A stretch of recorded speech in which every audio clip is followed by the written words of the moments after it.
Coming to you from deep within the heart of Texas in our secret underground bunkers, it's the New Republic Radio Show.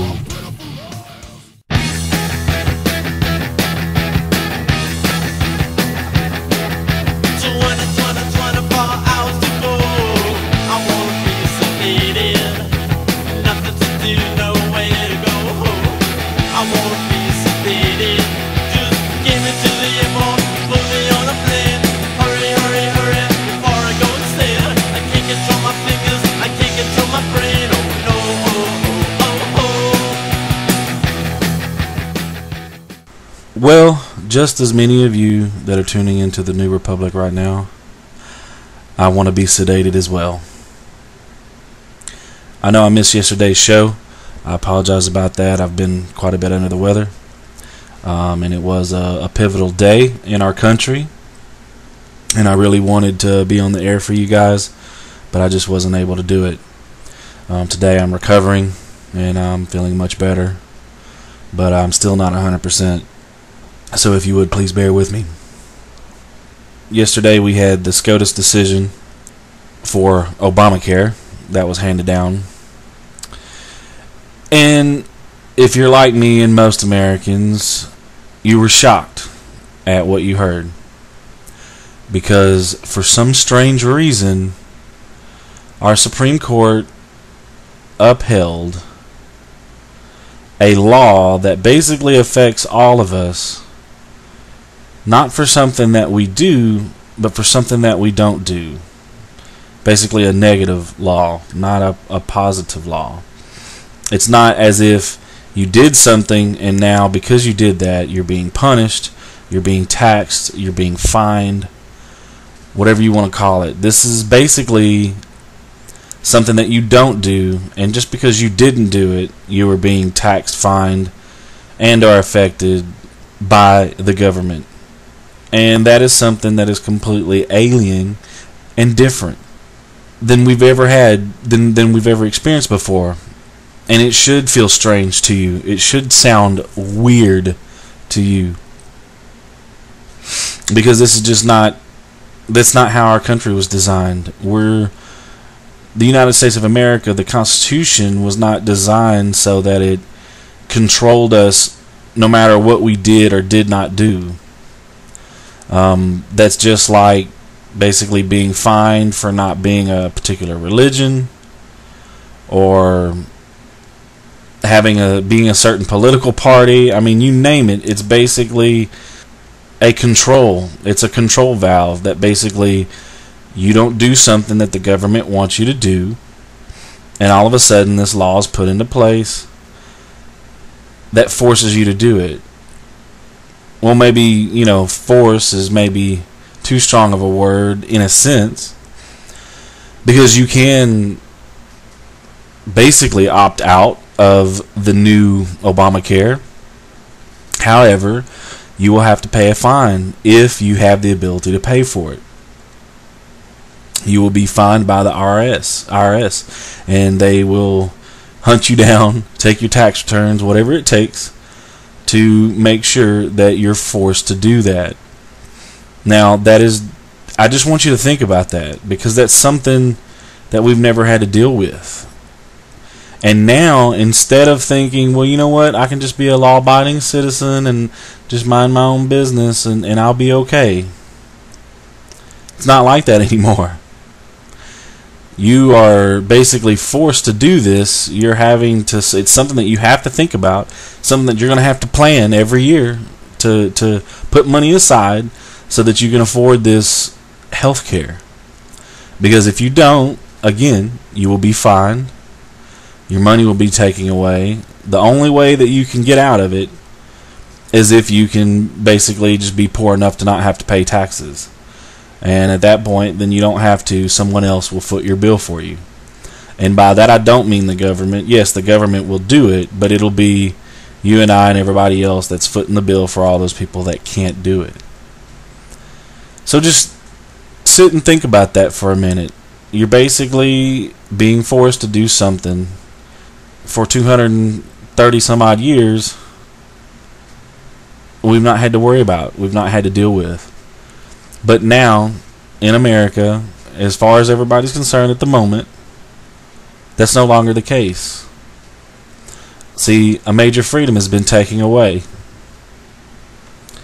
And that's the problem is, in a situation like this, when you have a precedent that is set out like this, now there can be other judgments and other cases where they can go back and mention this case, and they can say, see, the government can force you to do a negative, to basically to be punished for something that you didn't do, instead of punishing you for things that you do.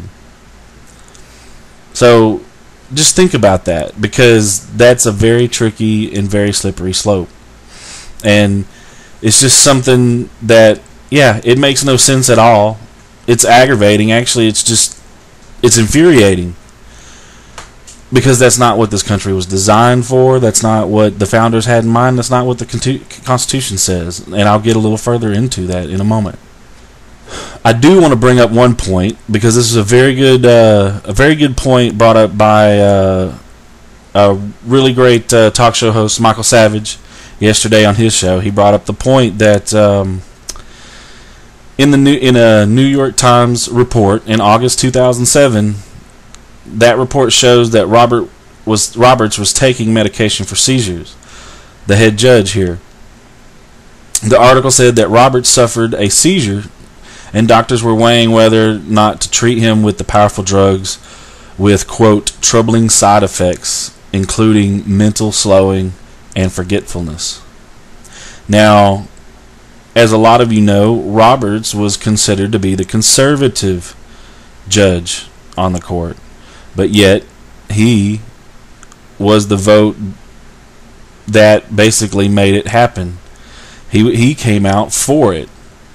And what's even more troubling is he not only came out for it, he even admitted that as it was set up, that it was not valid. That he basically, because it was set up through the Commerce Clause, which basically makes no sense. The government can't technically force you to buy something, and that was basically the way they were going with it. But he changed it, he basically reworded it. He reworded Obama's work to basically show it as a tax, so that if you don't do it, you're taxed for doing this. But what's weird about that is that's like turning in a paper to your teacher, and your teacher looking at the paper and saying, you know, this is wrong. But if he rewrites this paragraph and he checks this off and he includes this, well, then this works out perfectly fine. Now, how many of us ever had a teacher do that? Basically give us a passing grade when we had a failing grade. I really do not understand where Justice Roberts was coming from on this. And again, I think this goes back to his medication for the seizures. Because this, again, it's unheard of that he basically just changes it in the middle of judging whether or not it's constitutional. That just makes no sense at all. And Roberts said in his dissent that it's not his job to protect us from the leaders that we elect. And he basically goes on to effectively say that we need to, if we don't like our leaders and they're basically doing things bad against us, then we need to get rid of them. Well, okay, I kind of understand the sentiment, and I can understand why you said it, but I can't understand why a judge on the Supreme Court would say that, because you're wrong. He's wrong. The reason why he's wrong is because everybody has heard of checks and balances.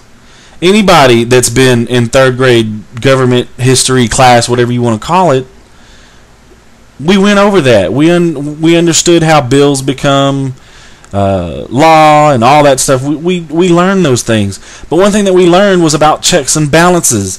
And what checks and balances is the executive, judicial, and the legislative branch, how they put each other in check and how they balance each other out. And one of the jobs of the Supreme Court is to check and balance the executive office, the executive branch. Now, what they basically did in effect is not do that. Their job was to protect us from an overreaching executive branch. Well, and in this case, an overreaching legislative branch. But they didn't do it. They didn't protect us from either one of them. They could have. They could have taken the hit for the American people, but they didn't do it. And why? Why didn't they? Again, it goes back to this medication. This man has got to be malfunctioning in his brain, because he basically doesn't even understand his job. He doesn't even understand that he's there to protect the American people. He doesn't understand that he's there to protect freedom. He's there to protect the Constitution. And he did not do that. None of them did. Now, I can understand a justice like Sotomayor, whom Obama appointed. Now, this lady is a mental incompetent if there ever was one. She's barely capable of speech. How she got this position, I will not know. But you know what? How any of Obama's czars get their positions, I can't tell you. Because it's obviously some, inside thing.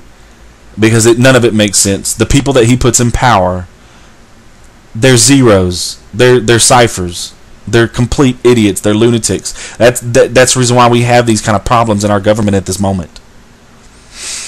But I could see something like this coming from Sotomayor.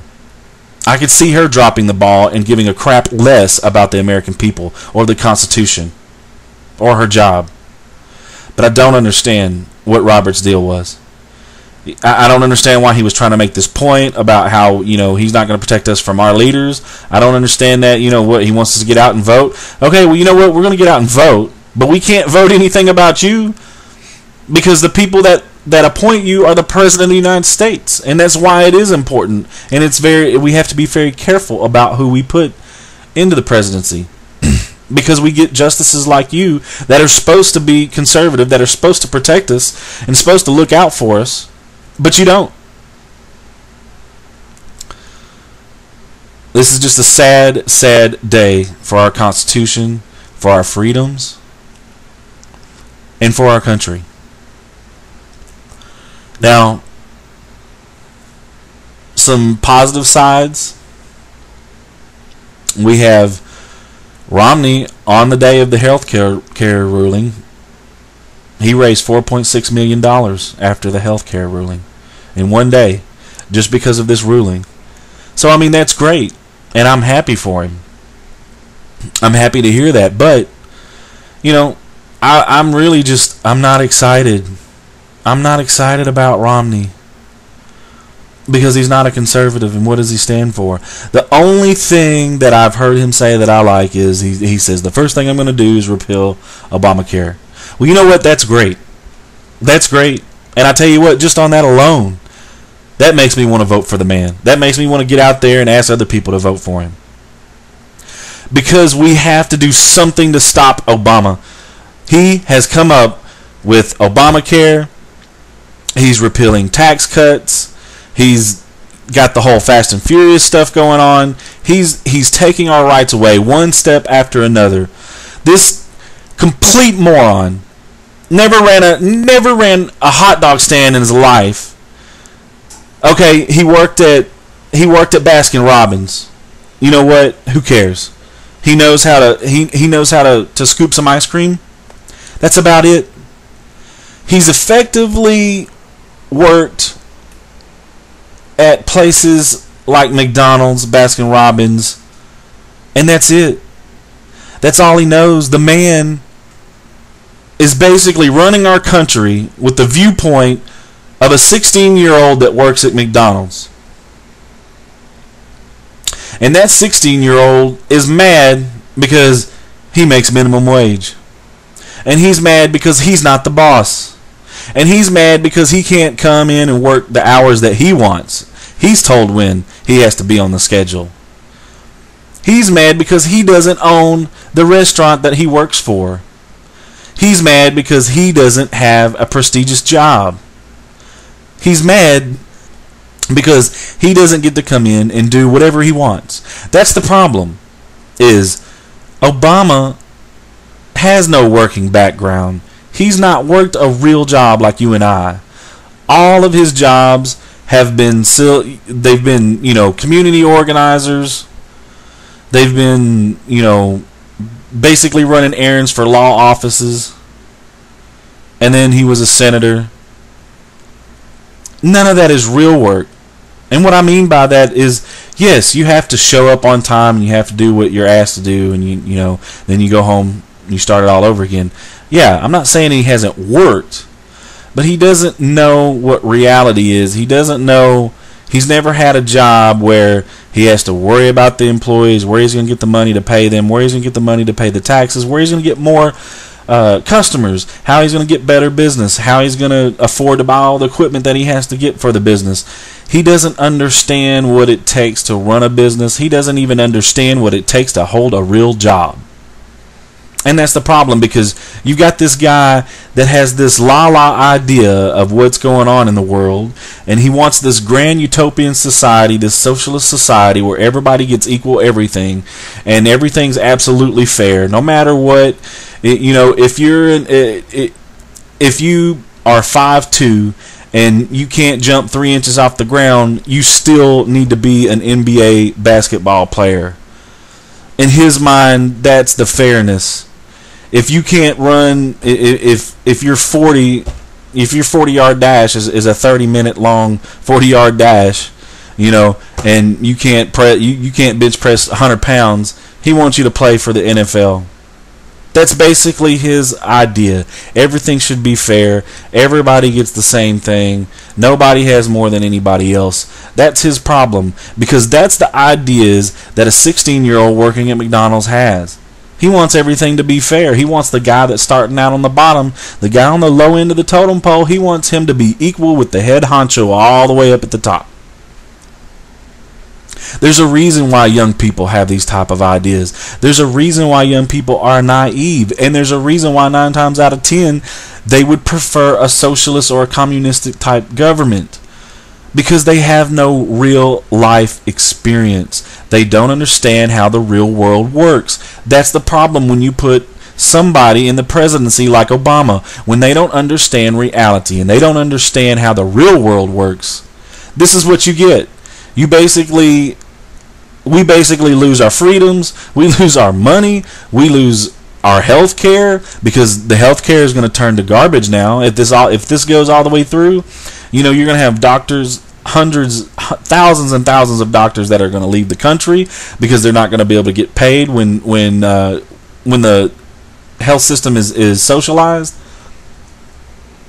So we're going to have a horrible medical system. Why is it that rich people, why don't they go to Europe to get all their surgeries done? Why don't they go to Canada or Cuba? Why is it that all these rich people from other countries, why is it that they come to America? Because we have the best health care that can be had anywhere on the planet. But not for long. Obama's fixed that. We're no longer a technology leader. We're no longer an industrial leader. We no longer in the manufacturing sector. We're no longer a manufacturing sector leader. But he's going to take our medical leadership away. So then what are we going to have? Well, we'll have some technology, but that won't be long until we don't have that anymore, because China's quickly taking that over. What are we to do? You know what? We have to go out and vote for somebody like Romney. Sad to say, he may not be a real conservative, but we don't have a choice. We're just going to have to basically take our medicine, close our nose, hold it shut, take our medicine, and just hope maybe in another 4 years we can get somebody who will do something real. All right, the music that you hear there, I'm gonna have to take a break, and we'll be right back after the break. Thanks. As we were talking before the break, we were just talking about the fact that sadly we're just gonna have to get behind Romney to get this guy out, because he's not gonna stop at just taking our freedoms away. Right now, one thing that he's working on is, that he's not even working on, he's already taken care of it. He's going to get rid of the Bush tax cuts. So that right there is that's going to cause a big issue on people's budgets. And it's just the fact that Obamacare is, simply put, the largest tax raise in history. So yes, we know that he promised not to raise taxes, and if you were under $250,000 a year, yada yada yada. He's so for the middle, the underdog, the middle class. He hates the rich, loves the poor, whatever. That we know that's complete BS. Sorry, it is. He doesn't care. If he cared about us, if he cared about the middle class, if he cared about the poor, why would he be basically causing the largest tax raise in history through Obamacare? Why would he be revoking the Bush tax cuts and causing families, say for instance a family that makes $50,000 a year, which is not that much if you think about it, that's a very average low income family, they're going to be paying $3,000 more a year because they're going to lose the Bush tax cuts. And this on top of another $1,000 or $2,000 a year for Obamacare. So my question is where are they going to get that $4,000 or $5,000? They already are having problems. The market, the job economy, everything is doing so bad right now. They're already having problems just getting by. Gas is high, food is high, everything's high. You think that they just have magically another $4,000 or $5,000 that they can come out? Oh, Obama didn't want us to have tax breaks this year, so that's $3,000 that we're just going to give to him because it's obviously no big deal to us. Oh yeah, and another $1,000 or $2,000 just for Obamacare, so everybody can have insurance. Basically, I'm not just paying for myself; I'm paying for all the people out there, the poor people that can't afford it. Yeah, okay, I got $2,000 or $3,000 to spend on that too. No problem, Mr. President. What else? What else do you want? You want me to go sell my car? Okay, yeah, we can only have one car per family. That's a new rule that you're going to come out with. Oh, my house is too big. I have an extra room, so that's a bad thing. So I have to sell this house, and I have to move down and get a smaller house because I have 3 members in the family, and I have a 4-bedroom house, and that's too big. Okay, I'll go do that. I'll take a $20,000 loss on my house so that I don't break your law, Mr. Obama. That's okay. When is it ever going to end? When? And where do we get this money? Where does this money come from? I mean, I don't know about you guys, but I mean, I'm not just totally living it up. This is not the late 90s, the early 2000s. I mean, I'm not, I'm not balling over here. So, where's this money coming from? I know I'm not the only one. I know most of you people would have a hard time if you had to just automatically chunk another $4,000 or $5,000 to the government every year. I know it'd be something that you'd have to plan out. It wouldn't just be something you take out of petty cash. So here's the thing. Obviously he doesn't care because we're all going to have to do this and we don't have a choice. And then the other sad part is we don't have a choice, and yet we didn't vote for him because who voted for him? Well, it's the people that don't pay taxes. The super poor that voted for him. It's the illegal aliens that voted for him. It's the people that are still racial in this country and they voted for him because he was a black man. Those are the people that are basically taking the 3 to 5 or more, depending on how much your income is, out of our pockets and putting it into their pockets. And that's the problem with this type of democracy when we have such a fast acting but almost a direct democracy where basically one portion of the population can literally vote money out of our pockets, and that's basically what they've done. And Obama is their man. Obama is the man to do this. And that's what he's doing. So we're going to have to swallow our medicine, and we're going to have to get Romney in there. That's our only choice at the moment. I wish we had a better choice. But this is just sending me off the deep end. I mean, we're being forced to buy something that we may not want. Something that we can't afford, but we're being forced. Why? This man, this piece of garbage in the White House is forcing you and I to spend our hard-earned money, the way he wants us to. So here's my question, Mr. Obama. When are you going to come to my work and work for me? When are you going to come and work for my paycheck? So that then at the end of the week, you know what? I'll ask you, I'll be like, hey, Mr. Obama, you did some great work for me. And you know what? Just because of that, tell you what, you can take $500 out of this week's paycheck, spend it any way you like. But you know what? Until then, until you do that, Mr. Obama, no. I'm not going to put up with it anymore. And I, someone who's a very conservative, principled person, I will vote for somebody like Romney to get you out of there. I want you gone. And you know what? I'm going to go out and I'm going to do my darndest to get him elected and to educate people and make them understand what you're trying to do to us. And it goes on and on.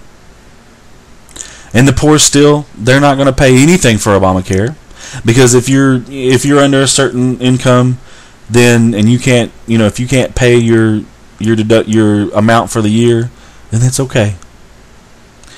Because Keith will do that for you. Joe will do that for you. Ann will do that for you. They'll pay it for you. It's all right. And yes, I know you don't pay taxes.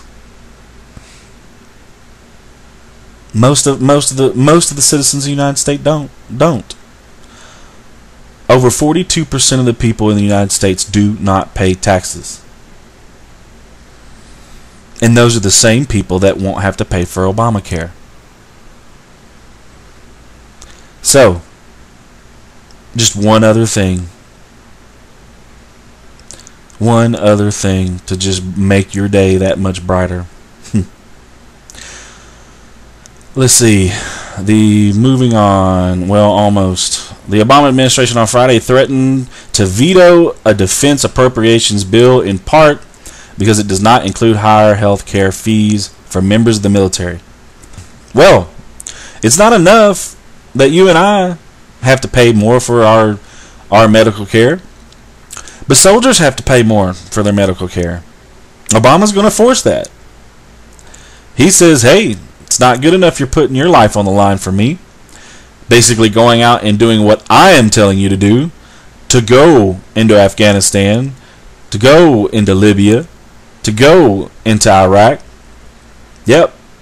You're going to do that, plus you're going to pay more for your health care.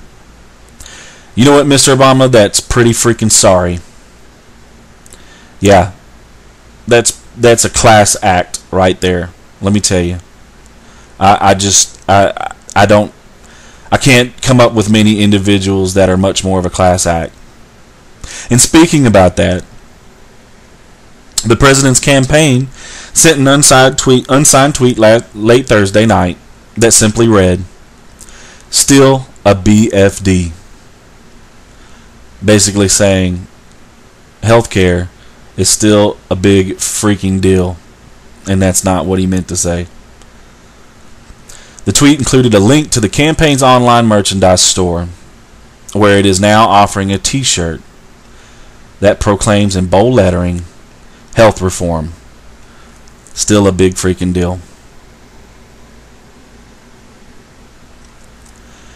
You piece of crap. You're selling t-shirts. What kind of man goes and gloats about this kind of garbage on Twitter? You're the president of the freaking United States. Grow up. Get some class. Something. This is what happens when we put lowlifes like this in the White House. What kind of president did we ever think? Did we ever think that we would have a president of the United States that acts so nonchalant like this? Nope. He takes big vacations. He spends big money on whatever he wants to do, wherever he wants to go. He golfs all the time. He's smug. He doesn't. Oh, he doesn't, like we saw the other day. He doesn't like it when anybody has anything to say or questions, or if you question him directly in a press conference. He can't handle that. Oh no, he's the president. You can't talk to him like that. Well, I don't know, Mr. President. We might not can talk to you like that, but we can sure talk about you like that. All these things that you do show what kind of low life, unintelligent, unrefined. We know everything that you do every single day when you come on the cameras, and all this garbage that you do. We see it now. That's fine. The man that wanted to be emperor, and he acts like it.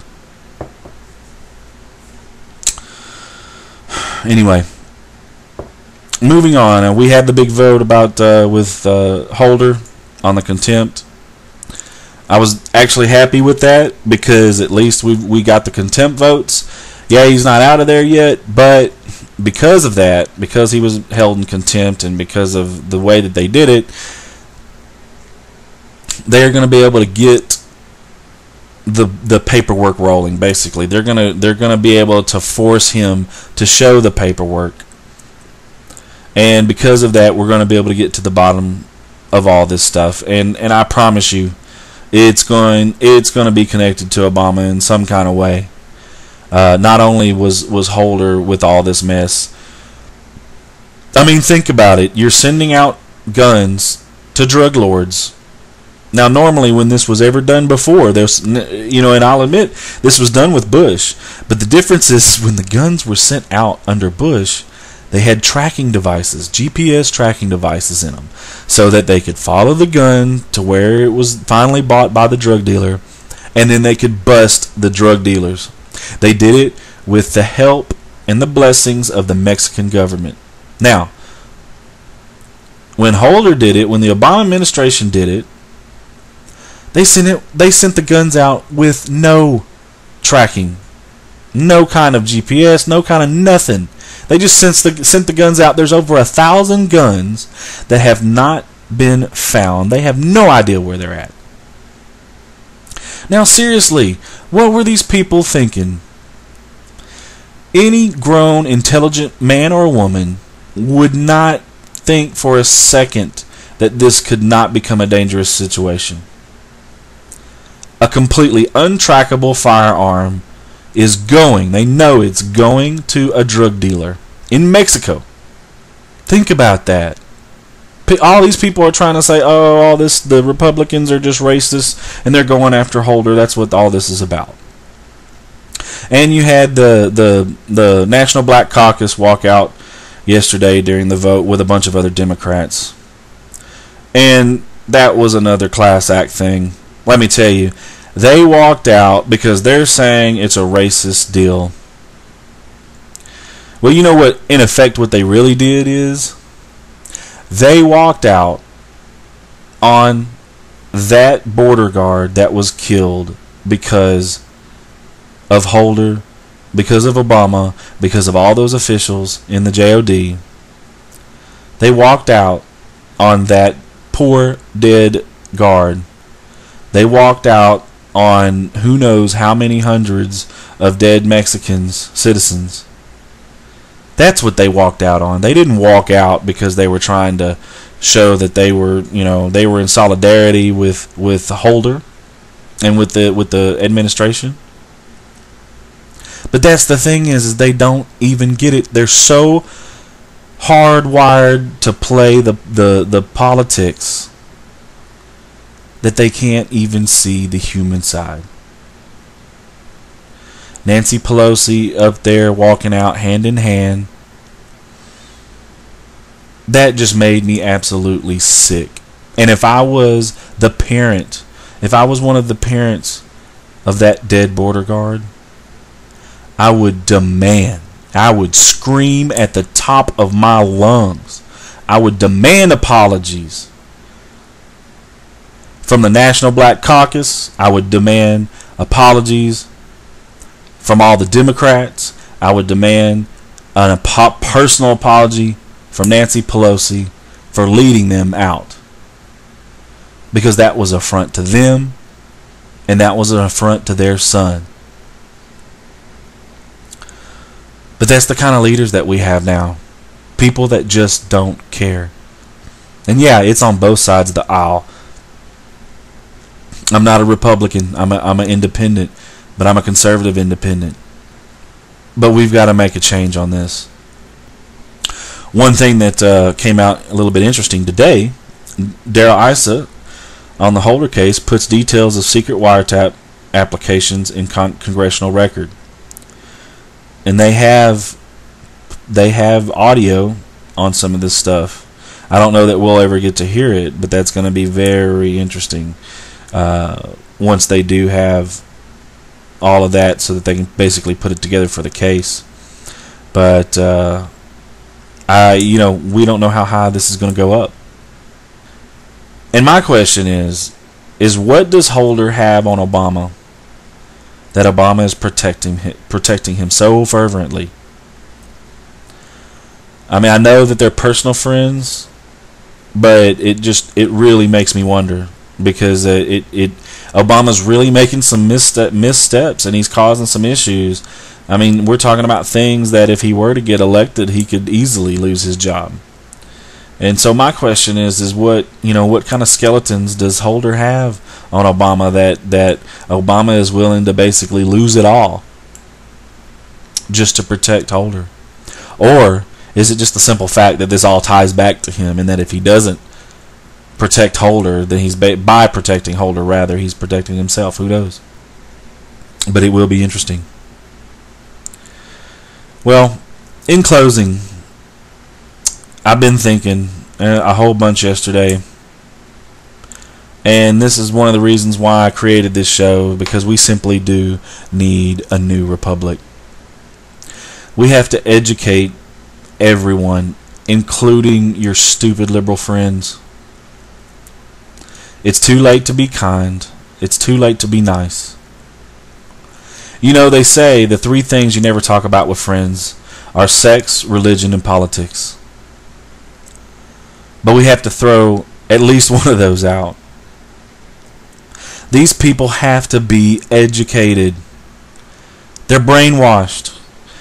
They're being brainwashed every day by the media, by the government schools, by the government colleges, by the movies that they watch, the TV shows that they watch. Everything every day is brainwashing them to think the way that they're thinking, to vote the way that they're voting. Think about this. When has any con man never had a good story as to why you should invest? When has any con man not had tons of benefits that if you would just do it, if you just spend the money, if you would just buy it? That shady car salesman down at the lot, hey, he's got some good reasons why you need to be in that car. But that's the problem. It's always some story like that. There's always some reason. But that's the difference. People that are bright and smart and fast on their feet, they see through those kind of things. But the problem is, these people see it every day. They're basically being force-fed it. I mean, we have thinkers like you and I that listen to the show all the time. And yeah, there's some liberals out there that listen too, and that's fine. But most of us are individual thinkers. We hear something, we take it with a grain of salt. We're like, we put it in the back of our mind. We're like, okay, I'm gonna fact check that later. And we go off and we inevitably do. And that basically brings us to conclude or change our minds about things. But that's the problem. Most people don't do that. They don't have enough time in their day to do that. As the way I was raised, the way that the person that I am, that's just how I am. I'm constantly filing things in the back of my head of, okay, I'm going to double check this, going to double check that, I'm going to research this, going to research that. That's just how I am. But that's not how the average person is. And that's a problem. That's the problem with the United States is There's just not enough people out there like that. And it's people like you and I that we have to step up, and we're going to have to start talking to our liberal friends. And we're going to have to start making them think, making them look at the bigger picture, and make them understand it's not all about feeling. It's not all about, oh, well, this will make you feel happy. Sometimes you have to make hard choices. That's what life is about. It's all about choices. And sadly, most of them are hard. And most of them hurt. But by doing those things, we grow. And we become strong. And doing the right thing is rarely the easy thing. But by doing the right thing always, and taking the lumps, taking the bumps, the scratches and the bruises, we grow. And we become a better person. We become smarter. We become stronger. We become faster. That's what we're here every day. To become a better person than we were yesterday. But we can't do that all alone. And that's what the New Republic's about. It's to bring us all together. To help each other grow. To help keep putting ideas out there. To keep thinking about it. To make everybody wonder, is that really the right choice? Is that really the best way to do it? But that's what I challenge you to do. Don't just talk about it to your favorite political buddy, or that person in line that we always talk to at the counter that always has something to say, that wants to talk about stuff that we like. And we have to bring up some of the hard things to talk about, because especially when we hear other people saying those type of things, we have to stand up for the right thing, for the right answer. But we're going to have to get much more aggressive, because if you can't see it, if you can't see your country deteriorating more and more each day, I don't know what to tell you. Because yesterday was a pivotal day in our country. Not many days have we had that were any bigger. But if you can't see the direction that the country's going in, then I don't know what to do. I don't know what to tell you. But the answer is us. The answer is our friends, our countrymen. But I just want to leave you with that. Go out, make somebody mad. Talk about sex, politics, religion. Go aggravate somebody. But most importantly, go educate somebody. I'm your host, Keith Clark. Have a great one.